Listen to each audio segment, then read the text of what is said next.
এই উম্মত তো এক নেকি দিয়া জান্নাতে যাবে। কয় নেকি দিয়া? একটা নেকি দিয়া জান্নাতে যাবে এই উম্মত। অন্য উম্মতের কথা জানি না আমি, এই উম্মত এক নেকি দিয়া জান্নাতে যাবে।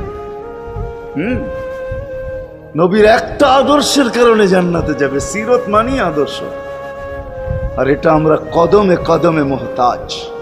কেননা এই ছোট জীবনটা যদি গ্রহণযোগ্যতা পর্যন্ত পৌঁছাইতে হয় আল্লাহর কাছে, চাই নারী হই, চাই যুবক হই, চাই বৃদ্ধ হই, যেই মানুষই হই না কেন, যেখানেরই হই না কেন, যেই বাসারই হই না কেন, যেই বর্ণেরই হই না কেন, যেই পেশারই হই না কেন, যেই সোসাইটিরই হই না কেন, এই জীবনটাকে যদি গ্রহণযোগ্যতা পর্যন্ত পৌঁছাইতে হয় কার কাছে? দুনিয়া আলাদের কাছে না, মালিকের কাছে, যিনি এক ফোঁটা পানির থেকে অস্তিত্ব দিছেন, যার কাছে আবার আমাদেরকে ফিরা যেতে হবে। পালানের কোনো সুযোগ নাই। এই জন্যই কোরআন আমাদেরকে বোঝায় আইনাল মাফার। আল্লাহ বলতেছে কোথায় ভাগবে তুমি, বলো কোথায় ভাগবে? কবির কথাই সত্য, যদিও নাকি পালাও তুমি আকাশেতে লাগিয়ে সিঁড়ি লাগাও যদি আকাশে চলে যাও, তো আল্লাহ বলে তোমার বাগার কোনো সুযোগ নাই।